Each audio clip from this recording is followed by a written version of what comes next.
সমাগত BTC নিৰ্বাচন আৰু এই নিৰ্বাচনৰ জৰিয়তে পৰিষদীয় ৰাজনীতি সলনি কৰাৰ মন মেলিছে গণসুৰক্ষা পাৰ্টিৰ প্ৰধান নৱকুমাৰ শৰণীয়াই। চাওক, নৱশৰণীয়া ইলেকশ্যন খেলাৰ কথাটো কোনো কথা নাই। ইয়াৰ পিছত আকৌ MLA আহি আছে, গতিকে আমাৰ কাৰণে সময় যথেষ্ট আছে। এই সিদ্ধান্তটো BTC ৰাইজৰ ওপৰত। ইলেকশ্যনৰ মুহূৰ্তবিলাকত আপোনালোকে গম পাব কি হয় নহয়। BPF হ'লে যেতিয়া আগৰ আমাৰ এক্স MLA বা ৰানিং MLA বিলাকো বা কোনোবা MP আছিল তেওঁলোকৰ খেলাৰ কথা চলি আছে। BJP আকৌ ওলাইছে, সেইদিনা দেখাৰাণী দাসবোৰৰ খেলাৰ কথা আছে, আমাৰ বিশ্বজিৎ দৈমাৰীৰ খেলাৰ কথা ওলাইছিলে। হয়তো তেওঁ অলপ বেগ হৈ দীপেন বড়ো হয়তো তেওঁলোকে খেলাব পাৰে, এনেকুৱা ধৰণৰ এটা পলিচি চলি আছে। গতিকে তেনেকুৱা হ'লে হয়তো নৱশৰণীয়া বা এনেকুৱা ধৰণৰ মানুহবিলাক খেলিব লাগিব পাৰে, এইটো কথা মই ডিনাই নকৰোঁ। কিন্তু আজিলৈকে আমাৰ তেনেকুৱা একো আলোচনা হোৱা নাই। কোকৰাঝাৰ সংসদীয় সমষ্টিক দুবাৰকৈ প্ৰতিনিধিত্ব কৰিবলৈ সক্ষম হোৱা প্ৰাক্তন সাংসদ নৱকুমাৰ শৰণীয়াই এই উদ্দেশ্যেৰে BPF প্ৰধান হাগ্ৰামা মহিলাৰীৰে আলাপ আলোচনা অব্যাহত ৰাখিছে।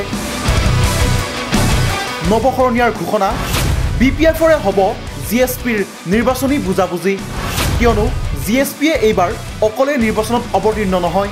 এইবাৰ আমি অকলে ইলেকশ্যন খেলা সলনি BPFৰ লগত মিলিতভাৱে যাতে ইলেকশ্যন খেলোঁ, এটা কথাত আমি অগ্ৰাধিকাৰ দিছোঁ যে এইবাৰ যাতে হাগ্ৰামা মহিলাৰ ডাঙৰীয়াৰ নেতৃত্বত BPFৰ চৰকাৰ হয় আৰু তাত যাতে GSP সহযোগী হয় আৰু এবছলিউট মেজৰিটি যাতে আহে।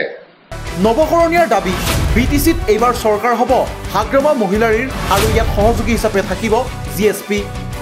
শৰণীয়াৰ মতে BPFে অকলেই 20ৰ পৰা 22খন আসন পাব। চিৰাং আৰু কোকৰাঝাৰত BPF আৰু GSPৰ বাহিৰে আন কোনো দলে এখনো আসন নাপায়। এই এলায়েন্সটো আমি ভবাৰ ধৰণে সম্ভৱ হ'লে আমি বিশেষকৈ কোকৰাঝাৰ সমষ্টিৰ যি 12টা সমষ্টি আছে, এই আটাইকেইটা সমষ্টিতে আমি GSP আৰু BPFৰ কেণ্ডিডেটবিলাক আমি জিকাব পাৰিম। এইটো আমি দৃঢ় বিশ্বাসেৰে ক'ব পাৰোঁ। আমি কোকৰাঝাৰ সাংবাদিক বন্ধুসকলৰ জৰিয়তে গোটেই কোকৰাঝাৰবাসীক ক'ব বিচাৰিছোঁ যে চিৰাং আৰু কোকৰাঝাৰত হয়তো GSP আৰু BPFৰ বাহিৰে কোনো পাৰ্টীয়ে এখনো আসন পোৱাৰ সম্ভাৱনা নাই। প্ৰসংগক্ৰমে নৱশৰণীয়াই কয়, হাগ্ৰামা মহিলাৰীৰ ওচৰত জনতা কমফৰ্টেবল, প্ৰমোদ বড়োৰ ওচৰত নহয়। পৰিৱৰ্তনৰ স্বাৰ্থত প্ৰমোদ বড়োক আগুৱাই দিয়া হৈছিল, কিন্তু 5 বছৰত প্ৰমোদ বড়োৱে যি কাম কৰিলে এতিয়া আৰু তেওঁক সমৰ্থন কৰাটো সম্ভৱ নহয়। ইফালে সমাগত নিৰ্বাচনক কেন্দ্ৰ কৰি প্ৰমোদ বড়োৰ দল UPPL নামি পৰিছে সাংগঠনিক বিস্তাৰ অভিযানত। বিশেষকৈ সংখ্যালঘু বসতি প্ৰধান অঞ্চলত UPPLৰ প্ৰতি সমৰ্থন ব্যক্ত কৰি ব্যাপক হাৰত যোগদান আৰম্ভ হৈছে। শেহতীয়াকৈ ওদালগুৰিৰ ভেৰভেৰিত সংখ্যালঘু লোকে আনুষ্ঠানিকভাৱে UPPLত যোগদান কৰে। এই অঞ্চলৰ ৰাইজে আজি স্বতঃস্ফূৰ্তভাৱে বহু দল সংগঠনৰ নেতা UPPLত জইন কৰিবলৈ আহিছে। কমেও ইয়াত 400তকৈ অধিক এই অঞ্চলৰ ব্যক্তি UPPL দলত আজি যোগদান হৈছে। UPPLৰ জনপ্ৰিয়তা দিনে দিনে বাঢ়ি আছে। অনাগত 2025 চনত BTRৰ চৰকাৰ সন্মানীয় প্ৰমোদ বড়ো ডাঙৰীয়াৰ নেতৃত্বত হ'ব, এইটো নিশ্চিত হৈছে।